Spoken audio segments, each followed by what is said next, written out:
Hola chicas, ¿cómo están? Bueno, les voy a presentar mi trabajo de esta manera, más que nada para que puedan entender un poco mi cuadro sinóptico. A mí me tocaron las hermanas Agaxi, Carolina y Rosa, que eran dos pedagogas y educadoras italianas, ¿sí? Ellas crearon el método agaxiano, o método también llamado Mompiano, que se basaba en respetar la libertad, la autonomía y la espontaneidad del niño, ¿sí? Ellas lo que querían fomentar era, en parte, la creatividad. Por ejemplo, uno de los ejemplos es a través del dibujo.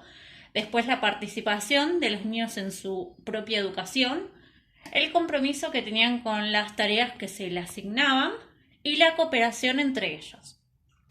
Las áreas fundamentales que ellas tenían, en este caso, eran, por ejemplo, el área de la educación sensorial, que se desarrollaba cuando ellos ordenaban, por ejemplo, los objetos por colores, formas, texturas, según el material, ¿sí? También se basaban en la instrucción intelectual, que se refería a cómo los niños exploraban el mundo y cómo lo percibían, y la educación del sentimiento, que esto lo que buscaban en realidad era desarrollar más que nada el espíritu religioso, y de alguna manera desarrollaba que se pueda estar en contra de la agresividad.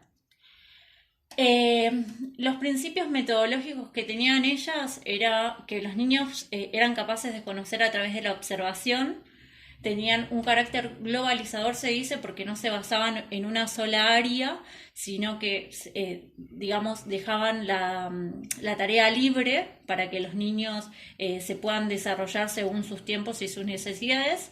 El valor de la alegría, que en este caso es a través del juego, a través de un ambiente de bienestar y familiar, y el valor del orden, que esto lo desarrollaban con las diferentes actividades que iban haciendo en el asilo, que era donde se fue desarrollando todo este método. Esto surgió en Italia cuando había una época de guerra, y me parece importante destacarlo porque al haber una época de guerra, esto iba unido a una época de pobreza.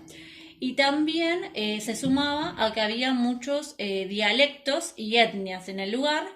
Por ende, para que todos puedan acceder a la educación, las hermanas Agaxi se basaron en un método económico que juntaban, de alguna manera, ellas lo llamaban baratijas, ¿sí? Digamos, cosas cotidianas que podemos encontrar en nuestro hogar, como ropa usada, no sé, en un momento dice también, en este caso, que lentejas, lo que al día de hoy también podemos usar nosotras, no sé, los conitos de papel higiénico, ese tipo de cosas que eran cosas sencillas. A través de este método económico se crearon, por ejemplo, el Museo Didáctico, o también llamado Museo del Pobre, que se creó con las cosas que los niños y las maestras iban incorporando, con los objetos que iban llevando, con estas baratijas.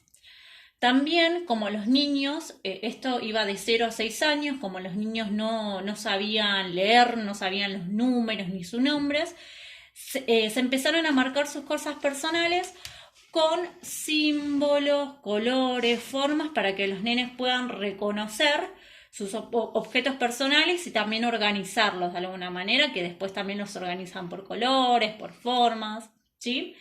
Y las hermanas Agaxi también trabajaron mucho con los elementos naturales, ¿sí? Para que los niños puedan tener un contacto más activo con la naturaleza, que más adelante les voy a contar de qué se trata.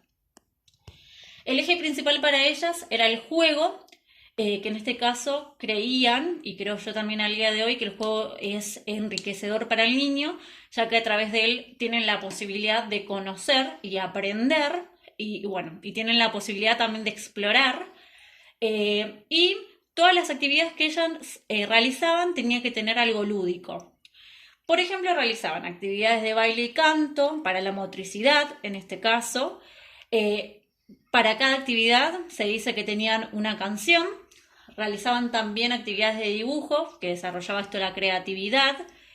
Después actividades de cultivo, que era lo que les iba a contar, que está relacionado con los elementos naturales, ya que ellos tenían una huerta, y en la huerta lo que hacían, por ejemplo, era cultivar una planta, y a medida que la planta iba creciendo, los niños se sentían satisfechos por haber hecho eso.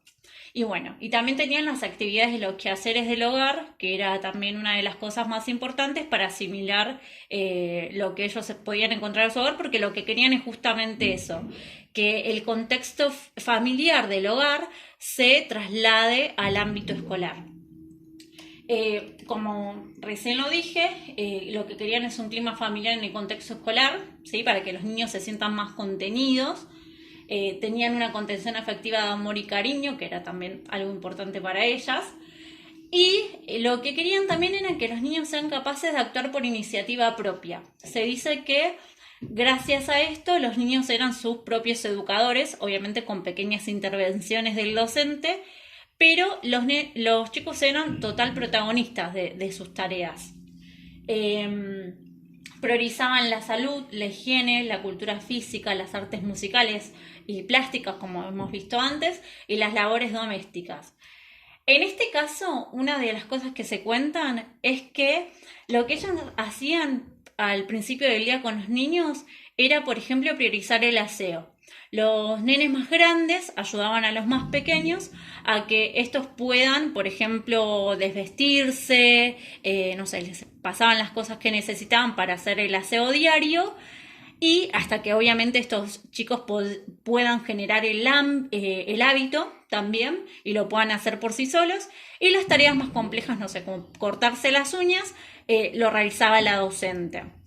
Esto también ayudaba a que los niños puedan cooperar entre sí, generar un hábito, generar una buena conducta y bueno, y ayudar al prójimo, que era una de las cosas que ellas querían.